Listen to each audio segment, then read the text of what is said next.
Hello friends, law में admission लेना आजकल बहुत कठिन कार्य हो गया है।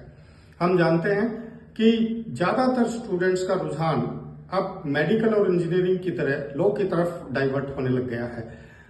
ट्वेल्थ के बाद ही, बल्कि ट्वेल्थ में ही स्टूडेंट्स ही नहीं बल्कि उनके पेरेंट्स का भी ये क्वेरीज रहती है कि किस प्रकार से बच्चे को एक बेस्ट लॉ इंस्टीट्यूशन में एडमिशन दिलाएं। हम जानते हैं कि दो तरह से एलएलबी में एडमिशन होते हैं।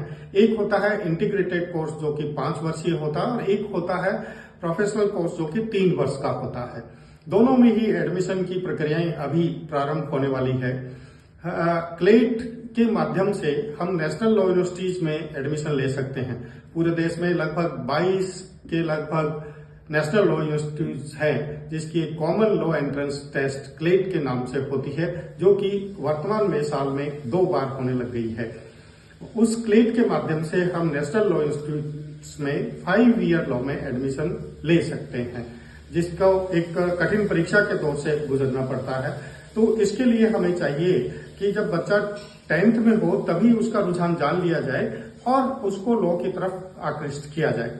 अगर उसका रुझान बनता है तो उसको क्लेट की प्रिपरेशन करवानी चाहिए। इसके लिए देश भर में दुनिया भर के कोचिंग इंस्टीट्यूशंस भी है, ऑनलाइन क्लासेस भी उपलब्ध है और बुक्स के माध्यम से, यूट्यूब के माध्यम से भी स्टडी कर सकते हैं।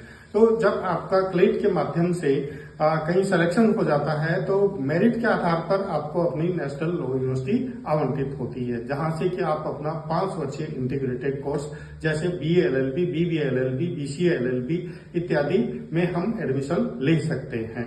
तो 12th के बाद ही आप 5 वर्षीय लॉ करके और लीगल सेक्टर में अपना करियर बना सकते हैं, not only as an advocate but as an judicial officer, as a prosecution officer, in the multinational companies, as a legal officer.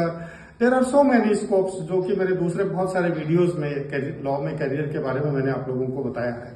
दूसरा होता है 3 ईयर एलएलबी। वो स्टूडेंट्स जो कि ग्रेजुएशन में आ गए हैं, किसी भी प्रकार की ग्रेजुएशन की स्ट्रीम्स जो 3 साल की अपनी अवधि पूरी करके ग्रेजुएशन करते हैं, जैसे BA, BCom, BSc, MA, MCom, MSc, BBA, MBA, MBBS, BDS, किसी भी स्ट्रीम का ग्रेजुएशन हो वो 3 ईयर लॉ में जा सकता है। तो इसके लिए भी बहुत सारे इंस्टीट्यूशंस तो आजकल एंट्रेंस एग्जाम लेने लग गई है, लेकिन राजस्थान में 3 ईयर एलएलबी के लिए अभी गवर्नमेंट कॉलेजेस में और बहुत सारी प्राइवेट यूनिवर्सिटीज में भी किसी प्रकार की कोई एंट्रेंस एग्जामिनेशन नहीं होती है। उसमें मेरिट के आधार पर ही एडमिशन हो जाता है। तो ग्रेजुएशन के बाद जो स्टूडेंट्स लॉ में जाना चाह रहे हैं वो मेरिट के आधार पर किसी गवर्नमेंट या प्राइवेट लॉ कॉलेजेस में एडमिशन ले सकते हैं। हाँ, राजस्थान की बात हम करें तो राजस्थान में गवर्नमेंट लॉ कॉलेजेस में मेरिट कुछ जो है वो हाई जाने लग गई है। ज्यादातर कॉलेजेस में जनरल की जो मेरिट है वो अबव 65 के लगभग रहती है। अदर कैटेगरीज की थोड़ी डाउन रह सकती है। लेकिन प्राइवेट कॉलेजेस में जो मिनिमम एलिजिबिलिटी क्राइटेरिया है, जो कि एलएलबी में जनरल के लिए एडमिशन के लिए आपको 45% मिनिमम चाहिए, ओबीसी के लिए 42% चाहिए, एससी एसटी के लिए 40% ग्रेजुएशन में आपके होने चाहिए। इस आधार पर मेरिट से आपका एडमिशन जो हो सकता है और आप 3 वर्षीय एलएलबी कंप्लीट करके और अपना लीगल सेक्टर में जाने का पूरा कर सकते हैं ड्रीम। कैसा लगा आपको ये video? Law and judicial channel अगर आपने अभी तक सब्सक्राइब नहीं किया है तो सब्सक्राइब करते रहें इसी प्रकार के और वीडियोस के लिए। Thank you so much.